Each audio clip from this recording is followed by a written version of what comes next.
여러분 안녕하십니까? 6월 15일 수요일 뉴스투데이 강원입니다. 모두를 위한 교육을 내세우고 지난 12년 동안 강원 교육을 이끈 민병희 교육감이 신경호 당선인에게 자리를 내줍니다. 고등학교와 대학교 동창 사이지만 진보와 보수로 나뉘며 다른 노선을 걸었는데요. 신 당선인은 고위직 교체를 시작으로 내부 물갈이를 선언하는 등 교육정책 방향의 대대적인 변화를 예고했습니다. 허주희 기자입니다. 민병희 교육감과 신경호 당선인이 만났습니다. 2018년 지방선거 때 함께 출마해 상대 후보로 맞붙은 지 4년여 만입니다. 춘천고와 강원대 수학교육과 동기 동창 사이지만 교육의 목표나 지향점은 서로 다른 곳을 바라봤습니다. 더 나은 강원교육 하시겠다고 프랑카드에 하는 거 보고 그렇게 쓰면 좋겠다 그런 생각이 들고요.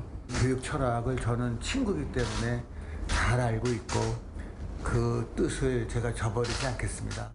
정교조 출신으로 고교 평준화와 부상급식 정책을 시행한 민병희 교육감은 교육위원 8년, 그리고 강원교육수장으로 12년을 지내고 사실상 다음 주면 교육 현장을 떠납니다.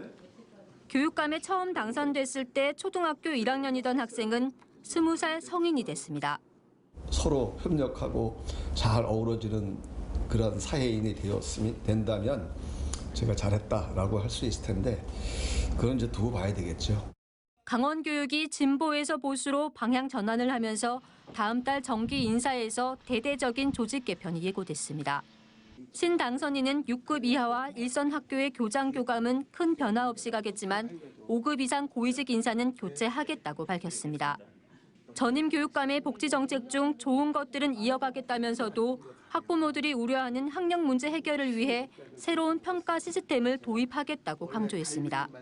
간간히 평가를 해서 그 아이들의 부족한 부분을 찾아서 피드백 시켜주고 그렇게 해서 학력 향상시키고 그러면서 기초 기본 학력을 확실하게.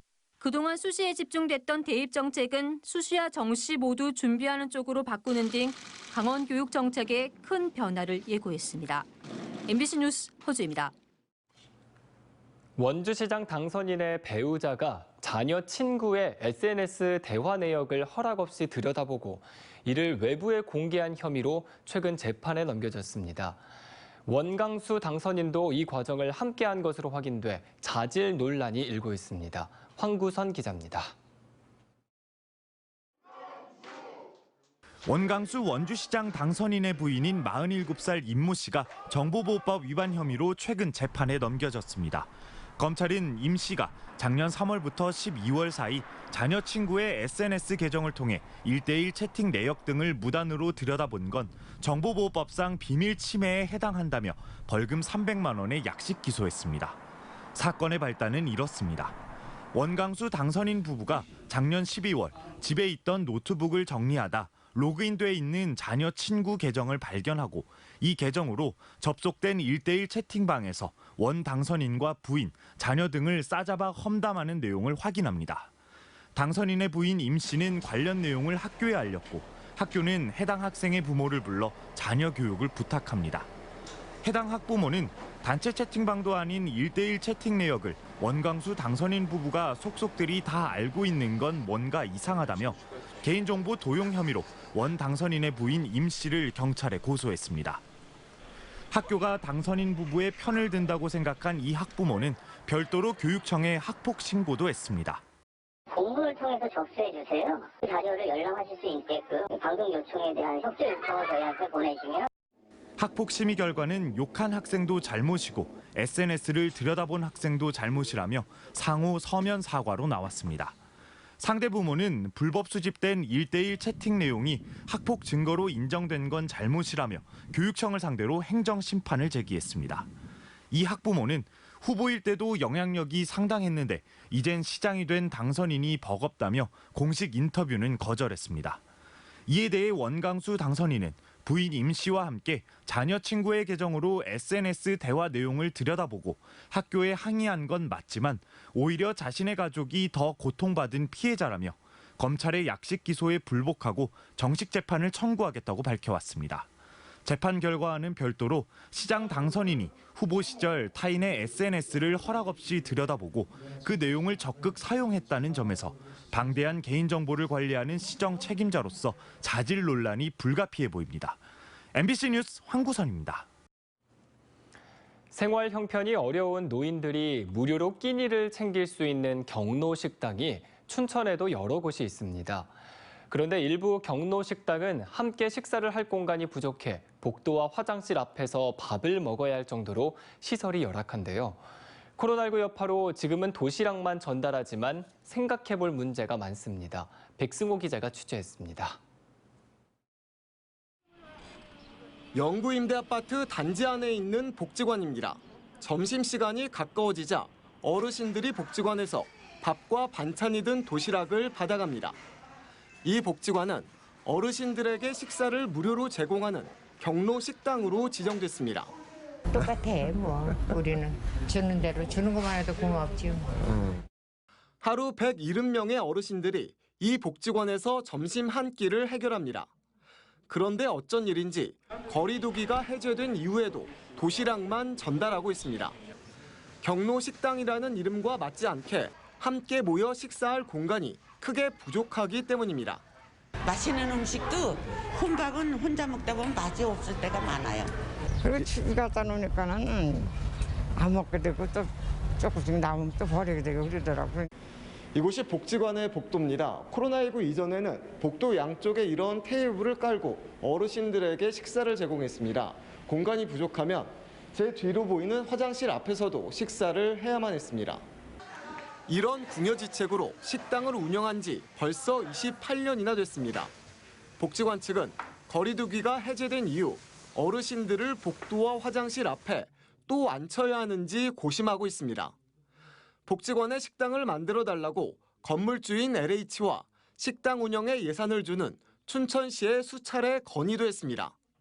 하지만 LH는 복지관 기능 보강 사업은 보조금 지원 대상이 아니라고 외면했고, 춘천시는 인근 상가에 식당으로 임대할 공간을 알아봤지만 마땅한 곳 찾기가 쉽지 않다는 변명이 고작입니다. 필요성에 대해서는 다들 공감을 하고 계시고 그 방법을 찾아가는 문제라고 생각을 합니다. 근데 이제 그 방법적인 부분에 있어서 저희가 할 수 있는 건 한계가 있고 같이 좀 힘을 모아서 해야지 될 필요가 있다고 생각해요. 춘천에 무료 단체 급식을 하는 경로 식당은 모두 6곳입니다. 하지만 사람들이 함께 모여 정을 나누며 식사를 할 수 없는 경로 식당은 석사동 영구 임대 아파트 복지관이 유일합니다. MBC 뉴스 백수호입니다.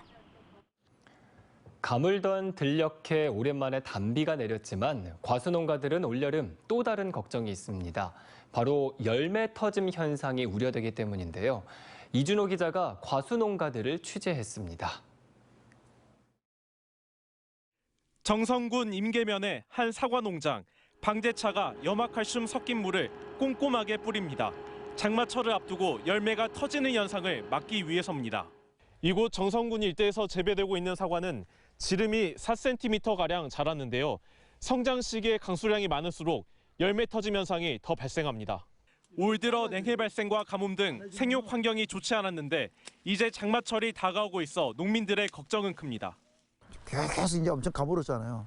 그러면 이제 비 올 때 비가 많이 오고 이러면은 비가 왔다가 그다음에 해가 확 들었다 이러면은 그런 터짐 현상이 발생할 수 있는데. 올여름 영동 지역엔 시기에 따라 평년보다 많은 비와 일부 고온 현상이 발생할 것으로 예상됩니다. 6월 강수량은 평년과 비슷하거나 많을 확률이 각각 40%, 7월 기온은 평년보다 낮을 확률이 20%, 평년과 비슷할 확률이 30%, 평년보다 높을 확률이 50%입니다. 전문가들은 매주 2, 3회씩 0.3% 농도의 염화칼슘 용액을 나무에 뿌리고 배수 관리를 철저히 하면 열매 터짐 현상을 최소화할 수 있다고 말합니다. 비가 많이 왔을 경우에는 물고랑을 정비를 해서 물을 순식간에 빼주는 작업들을 해줌으로 인해서 열매 터짐 증상을 앞으로 예방을 할 수 있도록 해야 합니다.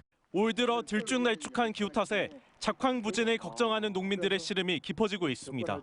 MBC 뉴스 이준호입니다. 강릉 남대천에서 회기성 어종인 황어 수천 마리가 죽은 채 발견됐습니다. 산란기를 맞아 알을 낳은 후 자연사한 것으로 보이는데 주민들의 의견은 분분합니다. 이윤 기자가 보도합니다. 강릉 남대천 상류, 보에 죽은 물고기들이 떼를 지어 떠 있습니다. 하천 하류에도 폐사한 물고기들이 눈에 띕니다. 죽은 지 얼마 지나지 않은 듯 부패 정도가 심하지는 않습니다. 어림잡아 수천 마리는 될 것으로 추정됩니다. 죽은 어종은 회귀성 어류인 황어. 강에서 태어난 뒤 바다로 나가 살다가 해마다 이맘때면 알을 낳기 위해 강으로 다시 돌아옵니다. 그리고 산란 후 대부분 자연사합니다. 하지만 주민들은 인근의 연곡천 등 황어가 회귀하는 다른 하천보다 남대천에 유난히 폐사체가 많은 건 다른 문제 때문이 아니냐며 의문을 제기하고 있습니다. 처음 봤고 이렇게 큰 고기가 죽는다는 거는 뭔가 문제가 있다는 거 아니겠어요? 죽은 고기도 아니고. 강릉시는 다른 어종은 멀쩡한데 황어만 폐사한 건 단지 산란 후 자연사한 것일 뿐이고 해마다 반복되는 현상이라며 특이한 문제는 아니라고 밝혔습니다.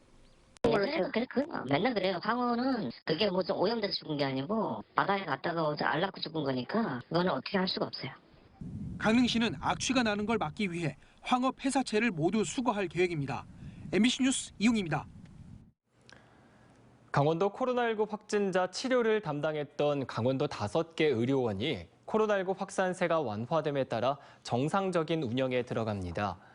5개 의료원은 기존 코로나 전담 병상 일부를 일반 환자 병상으로 전환해 운영하고 외래 진료, 입원 치료, 응급실 운영, 중환자실, 호흡기 전담 클리닉, 호스피스 병동 등을 코로나 이전 수준으로 회복하기 위해 준비하고 있습니다. 특히 그동안 코로나19로 더디게 진행됐던 병원 기능 보강 사업과 공공 임상 교수제 시행으로 시설 현대화와 우수 의료진 확보에 나설 방침입니다. 강원도교육청이 강도 높은 통폐합을 통해 3개 특성화고 5개 학과에 대한 재구조화와 학과 개편 선정 결과를 발표했습니다. 소양고등학교는 신입생 모집이 어려웠던 공업계열 학과를 유사학과로 통합하고 반려동물 케어과 등 3개 학과를 신설해 가칭 강원생명과학고등학교로 교명 변경을 추진합니다. 또 태백기계공고는 모든 학과를 재구조화해 항공정비시스템과로 개편하고 가칭 강원항공고등학교로 교명을 바꾸기로 했습니다. 정선정보공업고등학교는 금융정보과를 커피베이커리과로 학과 개편을 추진합니다.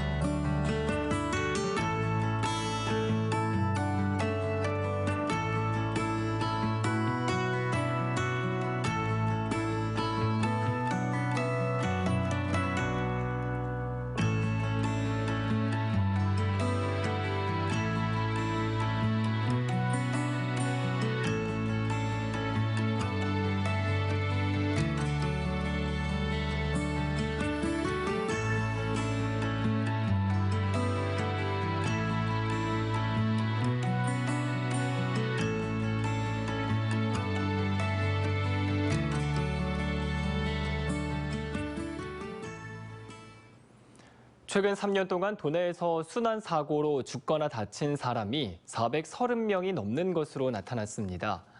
강원소방에 따르면 지난 2019년에서 2021년 사이 강원도에서만 722건의 순환사고가 발생해 60명이 숨지고 375명이 다친 것으로 드러났습니다. 이에 따라 강원소방은 오는 17일까지 도내 18개 소방관서, 구조대원 32명을 대상으로 수상 인명 구조 능력을 기르기 위한 특별 구조 훈련을 진행합니다. 경찰이 피서철을 대비해 해변 공중 화장실에 불법 촬영 방지용 안심 스크린을 설치합니다.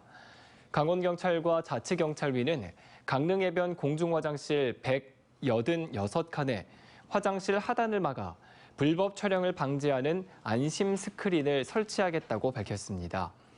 자기경찰위 예산 1,600만 원이 투입되는 이번 안심 스크린 설치 사업은 해수욕장 개장 전인 7월 7일까지 마무리될 예정입니다. 건강보험 심사평가원이 의료 데이터를 연구자들에게 개방하고 이용 신청을 받습니다. 신청을 원하는 연구자는 다음 달 4일부터 29일까지 전자우편으로 연구계획서 등 필요한 서류를 제출하면 되고 심평원은 이 가운데 10개 과제를 선정해 데이터를 제공합니다. 이번에 공개되는 데이터는 지난해 의료 서비스를 이용한 전체 환자의 20% 표본으로 해당 환자의 2018년부터 올해 4월까지의 청구 이력을 국제표준 데이터 모델로 변환한 데이터입니다.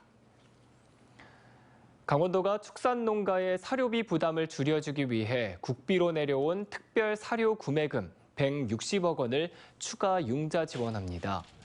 강원도는 상반기 1차로 국비 114억 원을 배정했고 도비로 26억 원을 지원했지만 273억 원을 신청한 축산농가의 요구를 맞추지는 못했습니다. 특별 사료 구매 자금은 최대 9억 원으로 이자 1%, 2년 일시 상환 방식으로 지원됩니다. 강원도 일자리 재단은 50인 이상 사업체에서 인턴으로 근무하다 정규직 전환 기회를 갖게 될 경증 장애인을 모집합니다. 대상은 강원도에 거주하고 있는 만 18세에서 49세의 경증 장애인 20명입니다. 참여업체는 베베쿡과 MS 리테일, 인컴즈, 일동 후디스 등 10개 회사로 자체 면접을 거쳐 3개월 과정의 인턴으로 활동한 뒤 평가를 통해 정규직으로 전환될 수 있습니다. 신청은 오는 21일까지 이메일이나 우편, 방문으로 접수하면 됩니다. 철원군 상하수도 사업소가 상수도 검침 부실과 사용료 추가 징수 사태에 대해 공식 사과했습니다. 철원군은 지난해 11월 수도 실제 사용량에 비해 요금이 적게 부과된 1,100가구에 올해 1월 1억 6천만 원의 상수도 사용료를 추가로 부과했습니다. 이어 지난해 12월부터 올해 4월까지 7,039만 원의 미부과 사용료를 289가구에 7월에 추가로 부과할 예정입니다. 이와 관련해 철원군 상하수도 사업소는 상수도 검침이 제대로 이루어지지 않고 있는 현실에 대해 군민 여러분들께 진심으로 사죄를 드리며 앞으로 수도 계량기에 무선 원격 검침 시스템을 설치하고 민간 계약 검침원에 대한 지도 감독을 강화하겠다고 밝혔습니다. 춘천시가 착한 건물주의 재산세를 감면합니다. 코로나19로 경제적 어려움을 겪는 소상공인의 임대료를 인하한 건물주가 대상이며 올해 임대료를 3개월 이상 인하했거나 약정을 체결한 건물 소유주는 재산세를 50만 원까지 감면받을 수 있습니다. 신청 기간은 이달 30일까지이고 2020년부터 모두 638명의 건물주가 재산세 감면 혜택을 받았습니다. 강릉시가 전통어법인 창경바리 어업의 국가 중요 어업유산 지정을 신청했습니다. 창경바리 어업은 뗏목이나 작은 어선을 타고 창경이라는 어구로 물속을 들여다보며 수산물을 채취하는 전통어법으로 현재까지 정동 1, 2와 정동진, 심곡 어촌계에 전승돼 조업이 이루어지고 있습니다. 강릉시와 강원도 환동의 본부는 창경바리 어업의 국가 중요 어업유산 공모 신청서를 해양수산부에 제출했으며 지정되면 내년부터 3년 동안 보전 관리를 위한 10억 원의 예산을 지원받게 됩니다. 원주 기업도시의 서부권 지역 주민들의 건강 증진을 위한 서원주 건강생활지원센터가 건립됐습니다. 서원주 건강생활지원센터는 국비 등 23억 원이 투입돼 기업도시 샘마루 공원 부진에 연면적 850제곱미터, 지상 2층 규모로 신축됐으며 건강상담실과 가족건강교실, 운동실천교육실, 조리실습실 등을 갖췄습니다. 간호사와 영양사, 건강관리관리사 등이 만성질환 예방과 금연, 영양, 운동 등 분야별 건강상담과 맞춤형 건강교육 프로그램을 운영할 계획입니다. 양구군이 이달 말까지 주민들과 방문객들의 불편을 최소화하기 위해 도로명 안내시설물 일제조사를 실시합니다. 조사 대상은 양구 지역 내 도로명판 1,227개와 기초번호판 539개, 건물번호판 7,208개 등 모두 9천여 개의 안내시설물입니다. 양궁은 훼손되거나 방향이 부적절하게 설치된 도로시설물 조사 후 올해 말까지 보수공사를 마칠 계획입니다. 양양군이 한국관광공사와 업무 협약을 맺고 2022 스마트 관광도시 조성 사업을 본격적으로 추진합니다. 국내 서핑 관광을 선도하는 도시를 목표로 내년 3월까지 국도비와 군비 70억 원을 투입해 서핑 워케이션 센터 등을 조성할 예정입니다. 이상으로 뉴스투데이 강원을 마칩니다. 고맙습니다.